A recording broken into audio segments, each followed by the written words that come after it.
Hey guys, it's Elliot here again today, and I'm going to be doing a video on my Game Boy. I've been collecting Game Boys since I was really young, and this channel has allowed me to buy lots and lots of really cool Game Boys. At one point, my content was pretty much all about buying rare Game Boys and unboxing them and showing them to you. Since then, my channel has changed quite a bit, I've changed quite a bit, and in today's video, I want to show you the updated collection. What have I still got? Where's all the other stuff gone? Why did I get rid of it? And why have I kept the things that I've kept? Let's take a look. This video has been sponsored by PCBWay, your one-stop solution for all of your DIY needs. Not only do they offer a printing service for every type of PCB that you can possibly imagine, they also do 3D printing, CNC machining, sheet metal fabrication, and injection molding. Check out PCBWay using the link in the description below.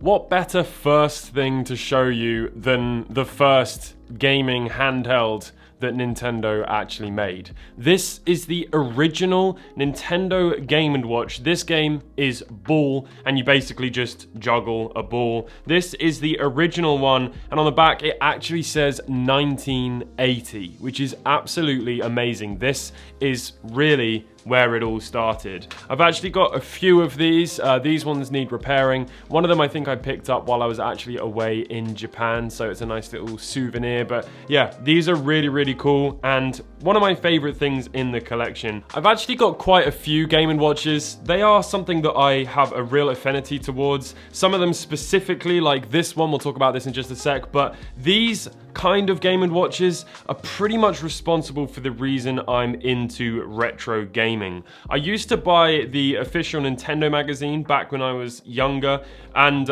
in the back, I still have the magazine. Right at the back, there was this double-page spread which had a bunch of images of Nintendo Game Boys and Game & Watches and DS's. I remember seeing the orange Donkey Kong Game & Watch and the purple Game Boy Color, and just being absolutely fixated on them. They were just in my mind every single day, and until I eventually started getting them and collecting them.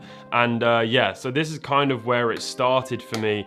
So I've got an original Donkey Kong one. I've also got the Mario Bros one as well. I always find it so bizarre that it opens this side, and then I remembered that that's, I think, the way that Japanese books work, so that makes sense. So yeah, no D-pad on these ones, and then possibly the first D-pad that Nintendo actually used right here on the Donkey Kong one. I've also got a Snoopy tennis. This is one that actually came from a family member, a really nice little Game & Watch, which I've done a video cleaning on my channel from many, many years ago.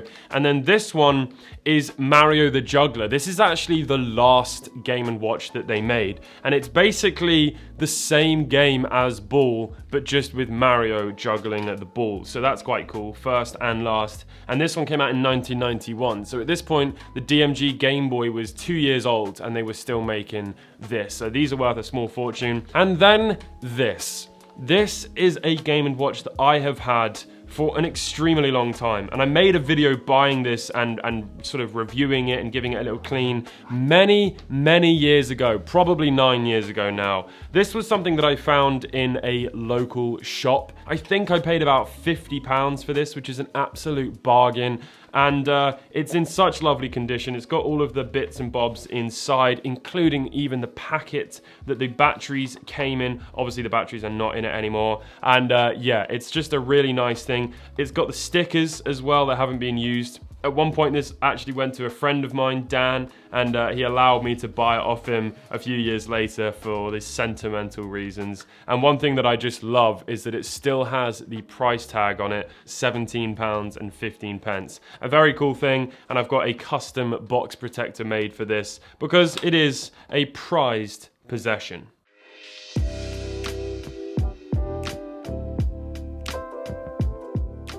Now we move on to the Game Boy. And let's start with two very significant Game Boys to my career on YouTube. These are some of the first mod videos that I ever made installing a bivert and backlight onto two original Game Boys. And these are those Game Boys. And would you believe they still work? I'm actually just guessing, I don't know until I do the B-roll, but I hope they still work. And I'm just so glad that I've still got them. This one's missing a screen lens. I really need to get that sorted. But yeah, I can't believe that 9 years later, this has been my career and responsible for the way that my life is now. And that is just an unbelievably insane thing to be sort of captured in two very small little physical objects. So yeah, thank you very much to these Game Boys. To go with that, I've actually got another Game Boy from the past. This was one that a friend Rourke made me, which has my original little logo down there. Again, I'm going to assume this works, but that logo lights up when the screen is on. And this was when we got to the stage where there was a touch control to flick through different things. Moving on from there, this is another very old thing in my collection. I made a Game Boy look like a Mega Duck. This was another very early on thing that I did. I made two of them, one for me and one for my friend Stuart, and he still has his. But this is basically an unmodified DMG, just in a different replacement housing. But yeah, this was made by a guy called Bluish Squirrel. I've got no idea what he's doing nowadays, but he was the guy kind of responsible for all of the early like case and screen lens modifications. So yeah, a very nice thing for me to have. So moving on, we have a few Play It Loud Game Boys, and these are some of my favorites. The blue Play It Loud Game Boy was one that a friend of mine had when I was really young. It was his dad's, and this, as far as I remember, is the very one. Or it might not be, but at least it's blue. and yeah, this came from my hometown in Jersey, and it's just a really cool thing to have. It is in by no means very good condition whatsoever. I feel like the blue might have been exclusive to the UK. I've also got a clear one. The Play It Loud series was basically like Nintendo's first iteration of re-releasing an existing thing that just looked different to make more sales. Obviously that's now super common, but this came out several years after the original Game Boy. I've got a completely standard one here, of course. So yeah, obviously everybody's familiar with this one. This is the one that you could buy standard, but these Play It Loud ones were the different colors that came out to sort of sell a few more before the Pocket.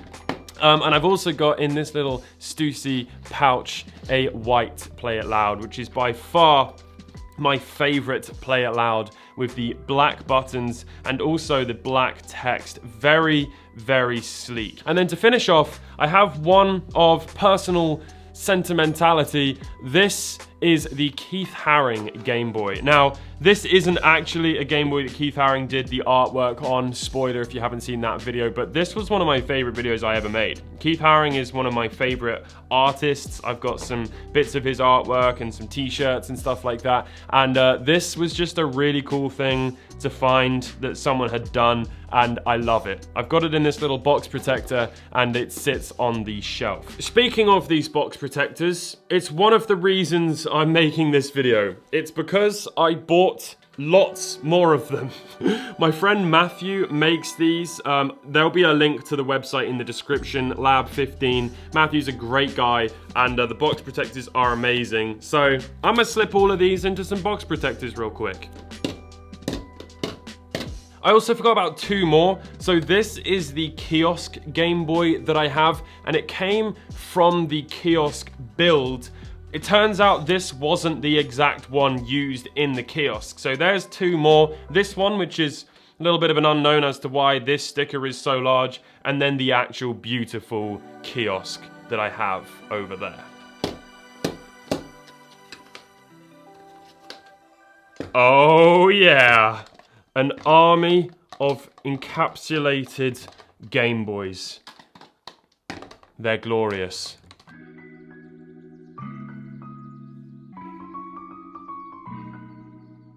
So next up is the Game Boy Pocket. Now this particular one right here was one that my brother bought me many, many years ago. I reckon this was probably a birthday present when I was about 14, and I imagine he got a bit of money from my mum to buy me something, and he bought this on Amazon of all places. And it came with a few games as well, I think Tetris, the Tetris Blast and maybe Donkey Kong Jr. Unfortunately, it doesn't have an original, like, unrepaired screen in here, so I probably owe it to this Game Boy to put an actual screen in here that's originally, you know, not a repaired one. Basically, you can see the polarizer has kind of gone a different green color than what it should have, but yeah, it's still in great condition. I'm very, very pleased with it, and most importantly, I'm just so glad that I've still got it. So yeah, this one has been with me for a very long time, and I've got this nice little plastic box protector. I remember when these came into fashion and they were absolutely brilliant. I've also got the gold version, quite a nice little duo to have. Now, this gold box was actually sent to me by a viewer whose name I will not remember, but he sent it in to me, I think probably from Australia or something like that.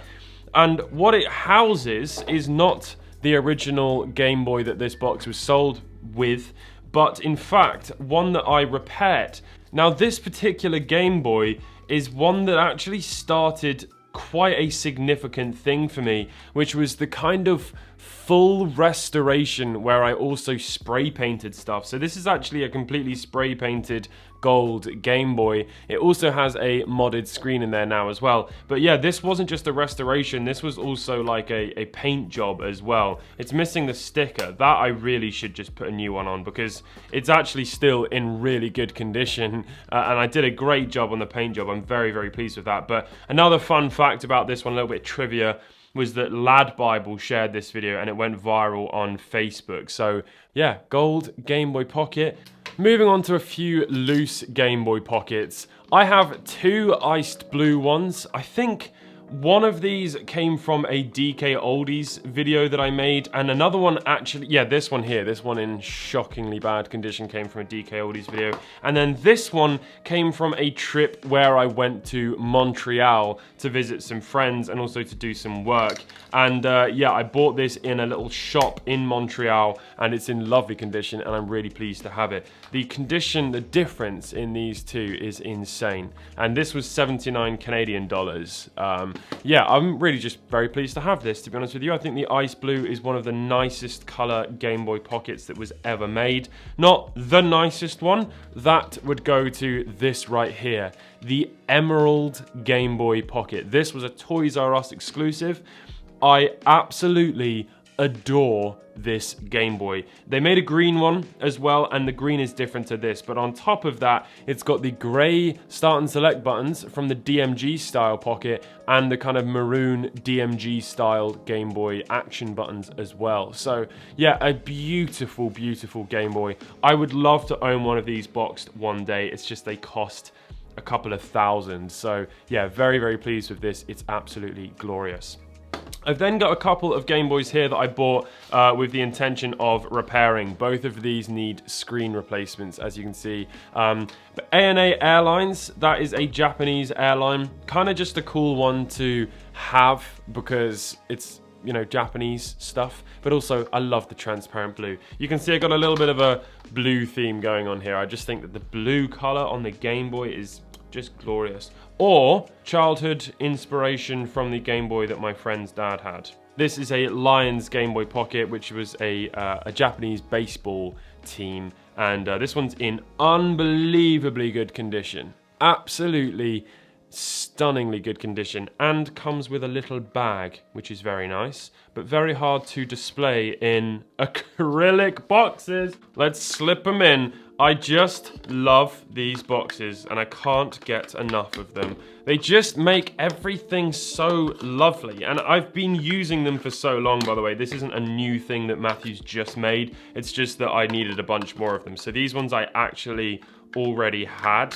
But yeah, these little capsules, just beautiful. Just beautiful. Look at that. What do I do with this one? Maybe I put it behind. No, I don't think so. I think I just leave it like this. Yeah, absolutely lovely. But that isn't all of the Game Boy Pockets I have. This is the Toyota Game Boy Pocket. An absolute holy grail. Again, another kind of blue theme, although the Game Boy inside it is actually transparent.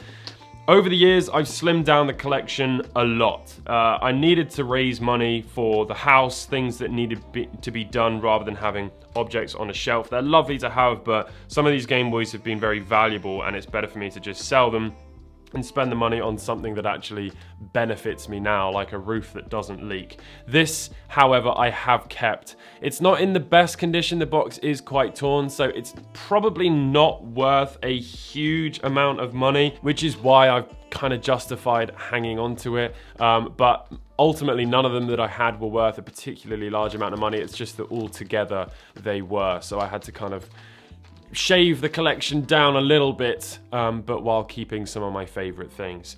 And this is one of them.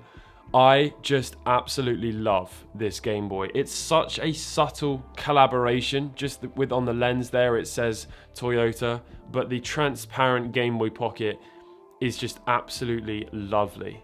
And to have one that is this rare is a real honor. So yeah, that's the Toyota Game Boy Pocket, but that is actually also all of the Game Boy Pockets that I have.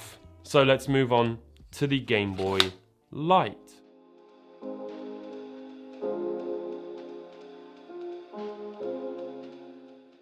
Well, for Game Boy Lights, I'm sad to say I only have 2 of them. Obviously, very lucky to have these, but at one point I did have quite a few, including one of my favorite ones ever, which was the Famitsu one. Very sorry to see that go, but that in itself is worth like nearly £2,000. It was with the box. It was a very low number because they were limited edition and each one was numbered. So I've got these 2, and that is enough, to be honest with you. These are absolutely gorgeous examples, and on top of that, I've had these for several years. So again, it's another thing that for me was of great significance when I was younger. I remember seeing an Ashens video about the Game Boy Light, and I think he had either the silver or the gold one. And then I went down the rabbit hole of like the Austin Evans videos and the early Game Boy videos on YouTube. And something about this box for me is just so iconic and nostalgic. Also, something about the fact that they're Japanese exclusive is just really cool because, we didn't get these in the UK or anywhere else in the world. It was only in Japan. This one is in really good condition. It's got a little bit of wear on the sticker and also on the battery terminals, on the battery cover rather, because that obviously protrudes out and caught like the surface and scratched and stuff, but it's not in too bad condition at all. And most importantly, the screen's absolutely lovely as well. So there's the silver one. The gold one, I don't know if this is going to have a matching serial number. Let's have a quick look. Again, the box though, look at the box, absolutely lovely.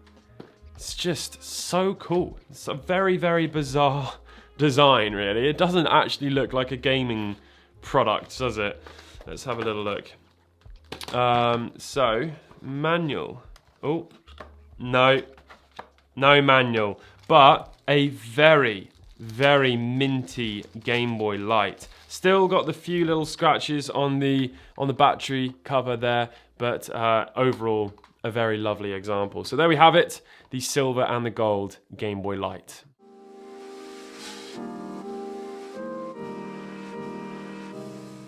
So my Game Boy Color collection is a little bit underwhelming, but equally still rather cool. So I've got 4 Game Boy Colors. This one here is one that a friend of mine made for me. It's got my name on the bottom there, but Retro DX was like a little Facebook group that we made together, or he made. I actually can't remember now exactly the story, but we were in this Facebook group that was made by one of the 2 of us or both of us, and it was called Retro DX. And I've got absolutely no idea if it's still going, but I was given this as a gift, and it was a really, really awesome gift. I just remember this was still very much in the early days of having like printed text and images and stuff on the shell, so it was really, really cool. So a nice transparent Game Boy there with Retro DX on it.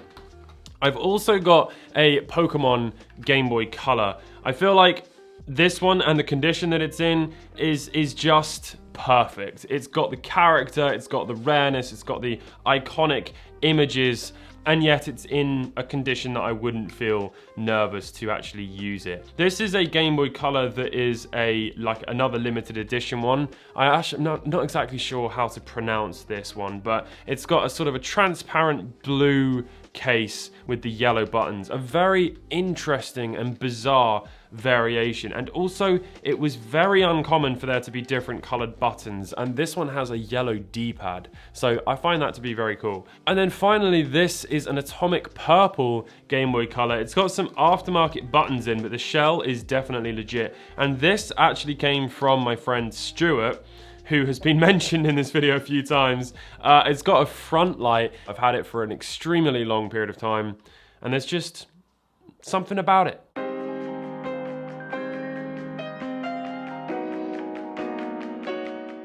This is one of utmost importance. This very Game Boy box is the Game Boy box of the first Game Boy I ever played on. And this belonged to my brother. For some reason, we were only bought one Game Boy and shared it. Come to think of it, it's probably a financial reason, but when you're a child, it's like, why make such a silly decision? But anyway, eventually we got a Game Boy Advance SP each, but we had to share this, and then there was loads of problems because my brother would stay up late with the light on and to see the screen because it didn't have a backlight or a front light or anything. So next up, I've got a couple of loose Game Boy Advances. I've got the Toys R Us one, and this is like a slightly different color to this one. So it's like, I think this is like an indigo or something, a blue of some description. Again, more blue theme. And yeah, an absolutely stunning color. Little splash of Toys R Us up there and in really nice condition. And actually this shell came from my visit to Montreal. The guys at Retro Modding gave me this shell. So yeah, I made a video building this into kind of my dream Game Boy Advance because this is one that I've always wanted. This one is a Game Boy that I made with another YouTuber called Jay Swingler. He was basically building some custom Game Boys for a video and also like to go along with his merch that he was making. And this is like an ultra modded Game Boy Advance. Yeah, just a mad kind of collaboration to make. I watched TGF Bros when I was at school and stuff, so to sit here with Jay and make that video was really cool, so I like that one. And then this Game Boy Advance, quite simply, is a development unit. This actually powers the Game Boy, does not a lot else other than that, I don't believe, but yeah, it powers the Game Boy. You'd still be putting a cartridge into the top. It's not got any battery contacts or terminals inside, but not exactly sure what this was used for.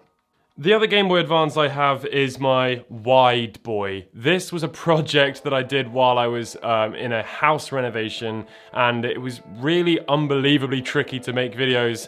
And then I decided to begin this project where I actually manufactured this elongated case and had to sort of rewire the buttons to be extended. And this thing is just so funny. The empty space here is just brilliant. And then I painted it in the kind of the same purple as the sort of standard Game Boy Advance, just to make it even more like believable that it could have just been a thing. Really comfy to play on, but no more or less comfy than the original Game Boy. Now, Matthew actually also makes custom box protectors. I really hope this fits, because this is based off of my measurements. I'm nervous. I'm nervous. Here we go. Please. Yes! Oh, that's a horrible sound. Yes, it fits. It fits. Wait, does it fit? Yes! Look at that. That is absolutely glorious. Wow. Matthew, thank you. You hero. And then finally, for the Game Boy Advance, I've got this. This is the Midnight Blue Toys R Us Game Boy Advance. I bought this while I was in Japan, and I just absolutely love this Microsoft Word Art star that is on here, with the logo spilling over the side, the text font, the fact that the ribbon just stops. Like, it's just amusing. I think this is in really nice condition. Let's have a little look here. Ooh, yeah, it is. And just look at that color. Wow. Just a beauty. Sleek, elegant, classy. Wowzeroonie.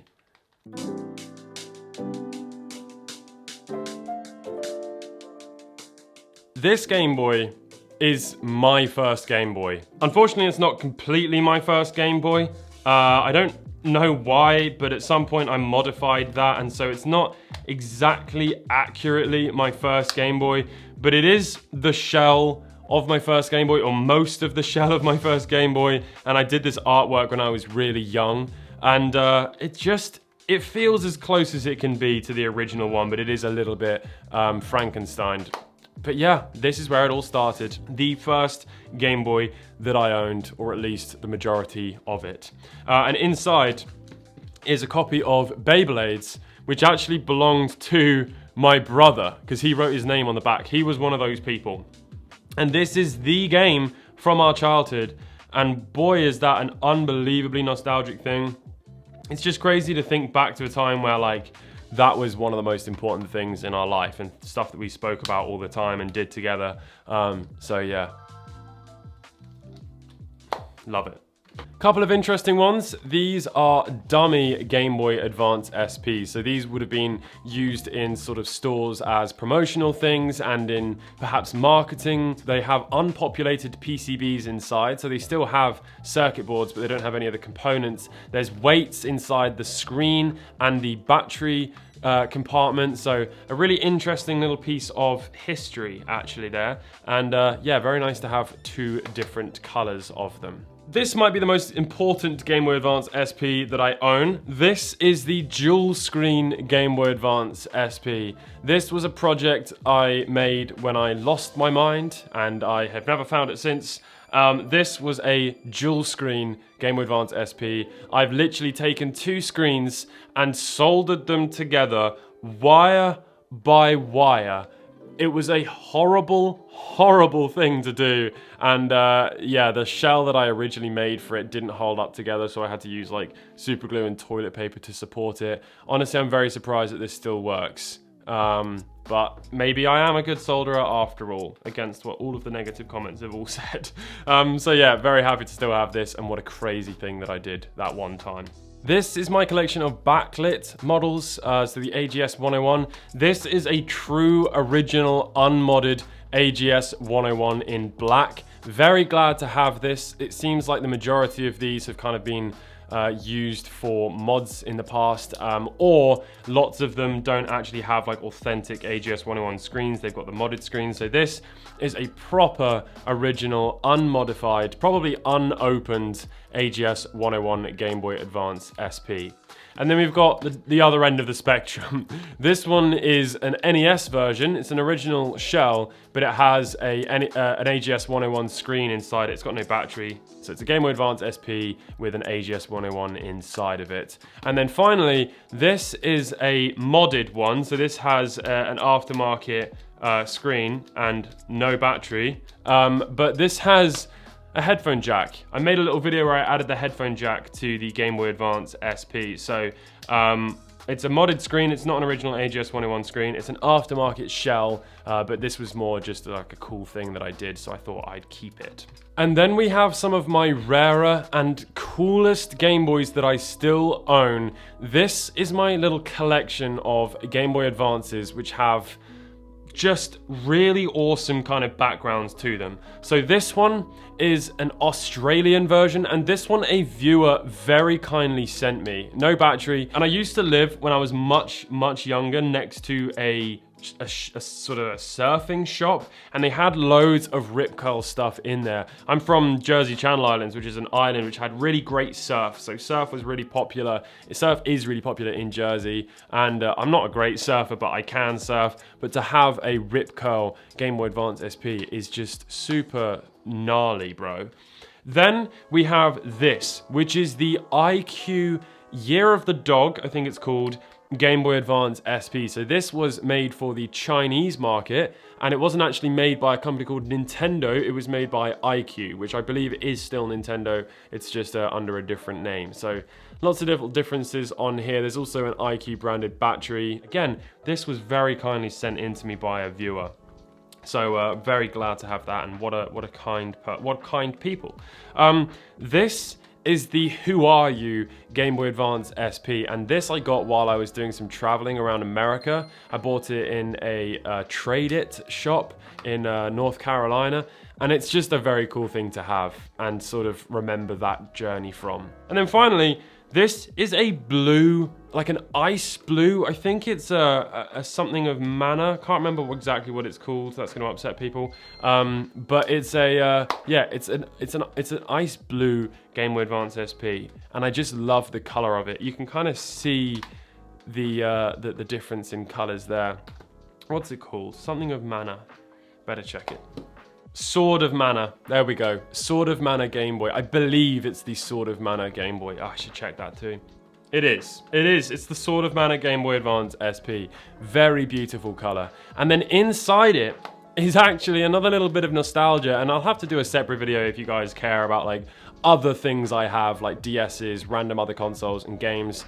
This is the Game Boy game from my childhood. So this little set right here of things is nostalgia central for me. We bought this while we were away in France, and we thought we could change the language on it. So I played Pokemon version Emerald. I had no idea what was going on, which is really unfortunate. I remember having like Mudkip, but yeah, I didn't really know the storyline very well. I found it hard to play, but it's the one. It's the original one. Do I still have the Pokemon? Well, what better Game Boy to test that on than this beautiful boxy pixel modded Game Boy Advance SP. This is an aluminium or aluminum shell with a backlit screen. Absolutely stunning thing. A fingerprint magnet, or at least just sweat magnet. But yeah, a very sort of luxurious version of the Game Boy. So does it still have my save? There it is. My save. It still has my save. Wow. Okay, and then last of all of the Game Boy Advance SPs, the Donkey Kong Game Boy Advance SP. What a beast. This is an extremely rare Game Boy Advance SP that I believe is limited to about 1,000 units, maybe less. And it's a super interesting one. It's yellow, but it's kind of like a glossy, like painted yellow, which is a little bit bizarre. And then it's got brown buttons and even the brown silicon bits. It's even got like brown shoulder buttons and brown power switch. In fact, it's not got a single like black button on here. Oh wait, no, I lied. It's got the, wait, is that brown? No, that's a black volume slider. Damn, they could have made that brown. Surely, they're Nintendo, they have the power to do that. So this is the capsule for the Game Boy Advance SP. This is a beautiful little thing. Let's see how snug it is. Oh my. Look at that. It just turns into like a little museum exhibition piece. Stunning. Oh man.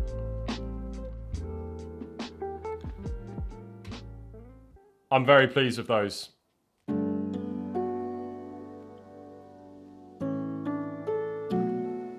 I've only got one Game Boy Micro. It's black and silver. I've had it for an extremely long period of time. There's not a lot else I can say about it other than I love it, and it also feels like one of the early things that I had in my collection. And I have a really great memory of the Game Boy Micro from when I was a child, seeing it from someone who owned it and just being like, in fact, it was blue. He had a blue one. I need to get a blue Game Boy Micro. I was into like spy gear and micro hidden things. So to have this would have been amazing. I didn't actually get one until many years later. But yeah, to have this one, I've had this for a really, really long time. And it's very, very cool. So there we have it. The collection is still vast. I've kept the ones that meant the most. I don't think that having more is actually a better thing. I feel like a lot less pressure having gotten rid of all of the really expensive ones. They're no longer my responsibility, and I've kept all of the ones that have sentimental value and are just quite cool but not that expensive. So massive thank you if you've made it this far in the video. I actually need your help. I'm going to be auctioning off 2 of the Game Boys from my collection, the Pokemon Center Game Boy Color and the Ice Blue Game Boy Pocket. I will obviously include the capsules. All of the money raised and a personal donation of mine is going to be going to Team Water, which is a charity that's been set up by Mr. Beast and a bunch of other YouTubers to help people in the world that don't have access to water. For every $1 raised is 1 year of water for 1 person. So even if you don't want to bid on these, or if you just want to contribute $1 or $2, there'll be a link to Team Water in the description below. Thanks very much. I'll catch you in the next one. Goodbye.